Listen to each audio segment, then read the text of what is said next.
C5, C6 Corvette owners with leaf springs?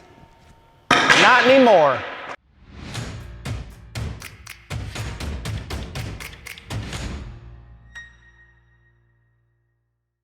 Today we'll be installing the QA1 coilovers on this C6 Corvette.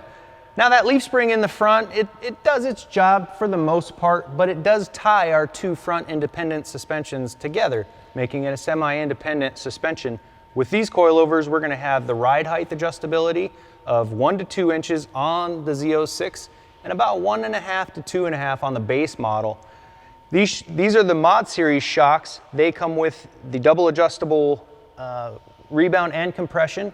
We also have the bleed adjust, lots of dampening availability here. We also make these with our double adjustable PromoStar shocks.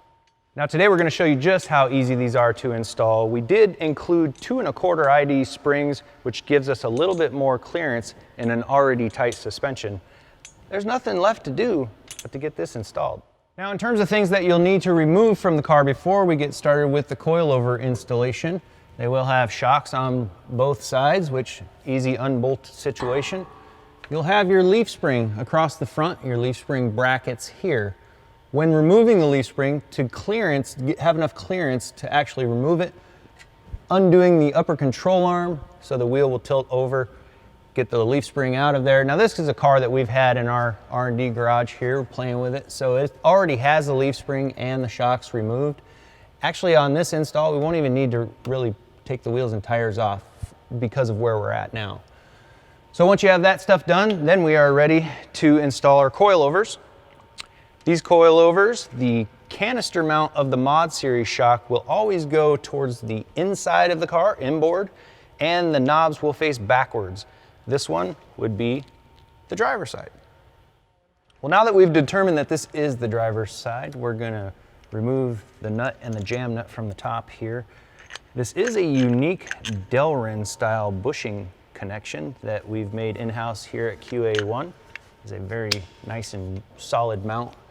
And before we put these in, we're going to keep our compression soft and we're gonna crank the rebound up on the shocks. The reason we're gonna do that is once we get that top connection in, if we do need to compress this shock just a bit, the gas charge in this particular shock and or the spring rate in the double adjustable may want to fight you, but if we compress the shock and the rebound is at full stiff, well, it's going to help hold it in that compressed position.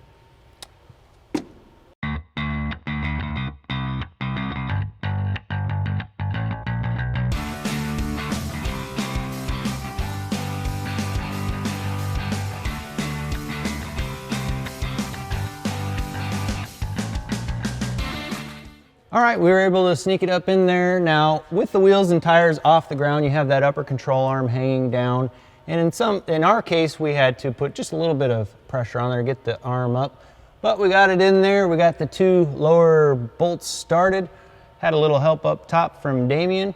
Now we're gonna go up there and secure the upper connection with the bushing cap and the jam nuts. We'll be done.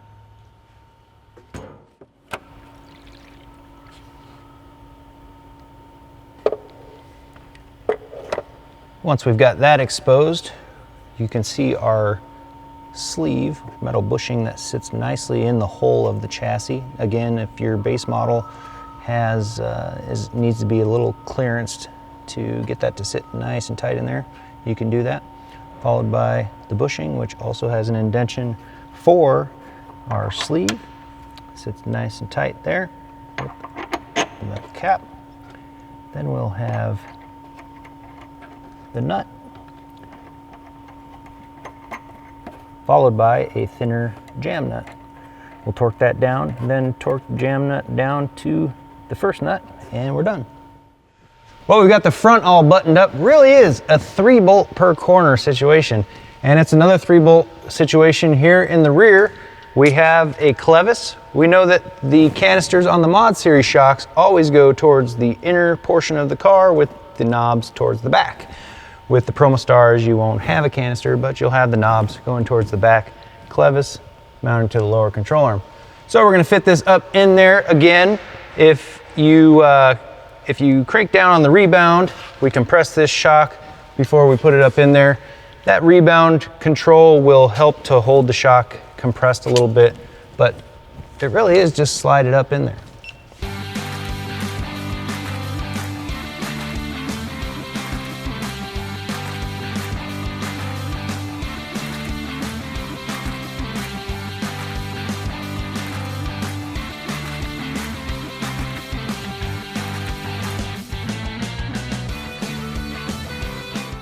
All right, we've got the shock in place. We're gonna need to compress the suspension just a little bit, change the location of the mounting bolt hole down here and the relationship up here, but for the most part, it's in position.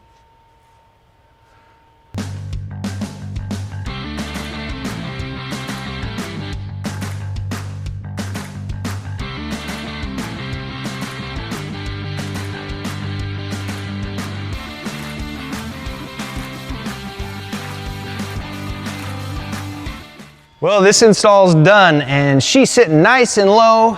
Now this is a ride height that you might see in a car being prepped for autocross, road racing, something like that. Adjusting your ride height on the streets, you may run it a little bit higher than this, but with that ride height adjustability, you've got that option.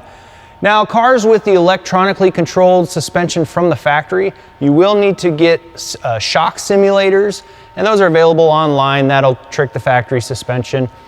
But that'll do it for this one. And if you want to see more about this setup here, see us at QA1.net. You can check us out on the Facebook, the Instagram, all of that good stuff. And most importantly, remember, go drive it.